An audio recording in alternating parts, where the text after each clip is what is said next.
이준석 국민의힘 대표가 송영길 전 더불어민주당 대표의 지방선거 출마를 응원하는 듯한 자세를 취해 논란이 되고 있습니다. 지난 대통령 선거 패배의 책임을 지고 대표직에서 자진 사퇴한 송 전 대표는 최근 자신의 주소지를 서울로 옮기고 서울특별시장 선거 도전 분위기를 띄우고 있지만 당 내부에서도 비판이 나오고 있는 상황인데요. 이런 상황에서 상대 당의 대표가 도리어 송영길 전 대표를 옹호하고 나선 셈입니다.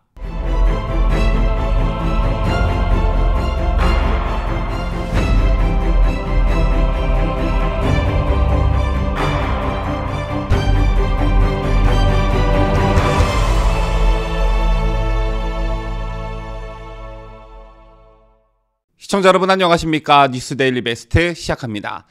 지난 대통령 선거 패배의 책임을 지고 대표직에서 자진 사퇴한 송영길 전 더불어민주당 대표는 최근 자신의 주소지를 서울로 옮기고 서울특별시장 선거 도전 분위기를 한껏 띄우고 있습니다. 하지만 당내에서의 반발이 연이어 터져 나오고 있지요.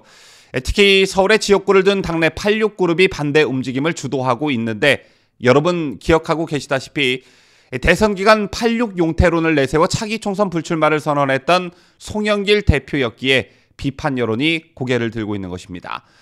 우선 민주당 내 반발을 정리해 보겠는데요. 더불어민주당 김민석 의원은 대선 기간 86 용태론을 내세워 차기 총선 불출마를 선언했던 송 전 대표 자신이 지방선거에 나오겠다고 선언한 점을 꼬집었습니다. 김 의원은 하산 신고를 내린 기수가 갑자기 나홀로 등산을 선언하는 데서 생기는 당과 국민의 혼선을 정리해줄 의무가 있다. 서울 지역 의원들과 당원들이 한 뜻으로 송 전 대표의 서울시장 출마를 강권한 것도 이재명 전 경기지사가 강권한 것도 아니지 않느냐 이렇게 꼬집었습니다. 또한 송 전 대표의 40년 운동권 동지이자 86그룹 지도급 인사인 우상호 의원도 비판에 가세했는데요. 서울 서대문 가비 지역구인 우 의원은 송 전 대표와 연세대 동문으로 알려져 있죠. 우상호 의원은 송 전 대표 출마 선언이 여러 카드를 다 무산시켰다며 바깥에 있는 참신한 분이 그 당 전 대표가 딱 앉아서 경선하자고 버티고 있는데 어떻게 들어오겠느냐고 일갈했습니다.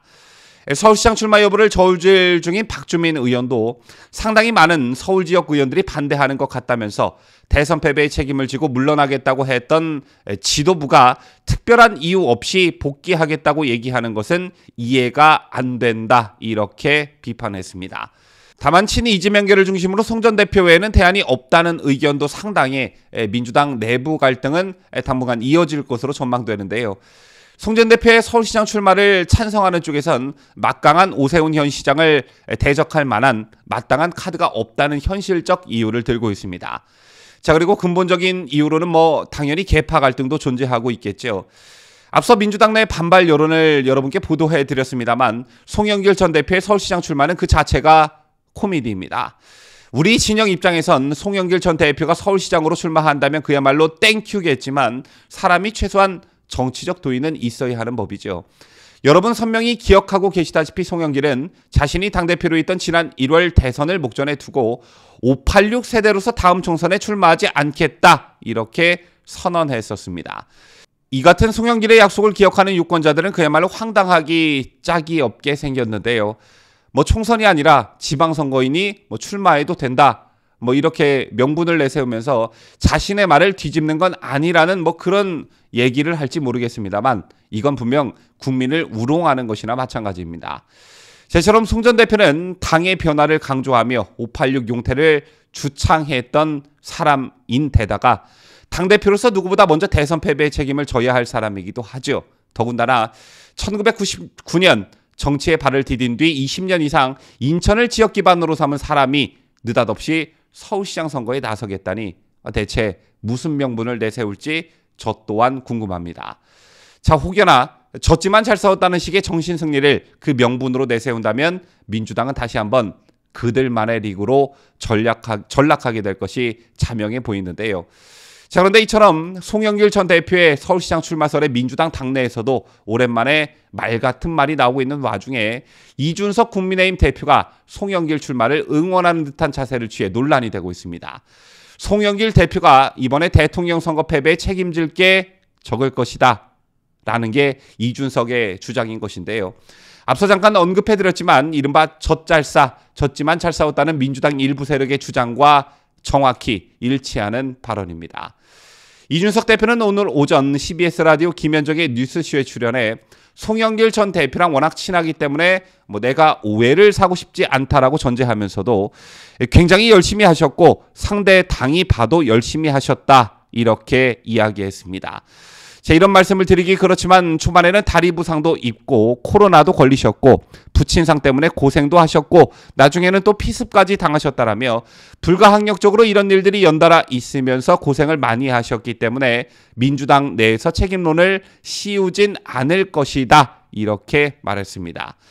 대선 패배 책임론을 근거로 송영길 전 대표의 서울시장 출마를 반대하는 일부 기류가 민주당 내에서 힘을 받지 못할 것이다 이런 취지의 주장인 것인데요.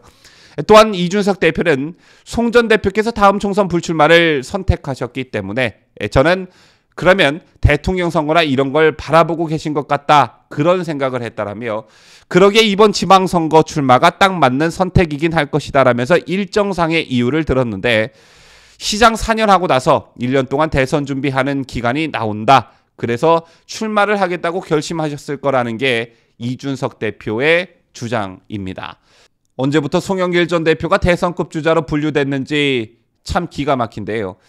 이준석 대표를 비판하는 분들의 말을 가만히 들어보면 나설 때 안 나설 때를 구분하지 못하고 끼어들 때 끼어들지 말아야 할 때를 구분하지 못하고 결정적으로 피하 식별을 하지 못한다는 점을 다들 지적하고 계십니다. 이준석이 국민의힘 당대표로 선출되고 어떤 사고가 있었습니까? 이준석 대표가 대표로 선출되자마자 송영길 민주당 대표와 만찬 회동을 갖고 재난지원금 지급 대상을 전 국민으로 확대하기로 깜짝 합의했었죠.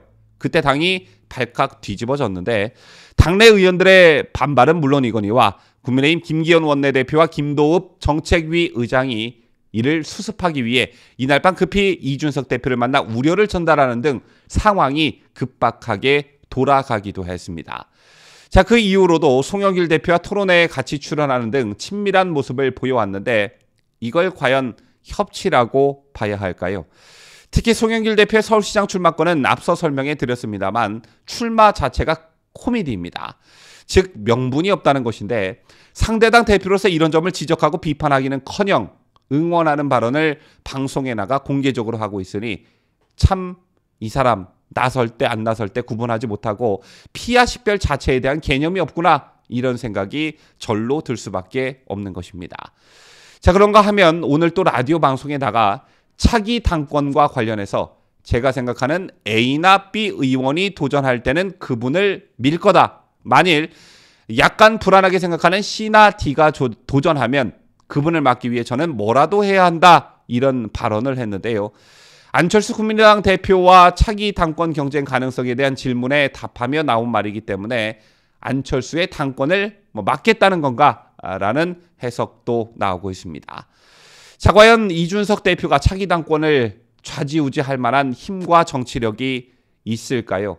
아무리 생각해도 이준석 대표의 말과 행보를 보면 참으로 처치곤란이다 이런 생각이 들 수밖에 없는데 여러분들께서는 어떻게 생각하시는지요?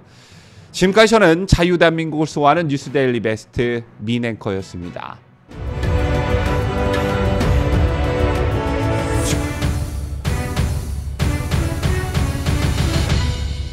함께해요. 뉴스데일리 베스트.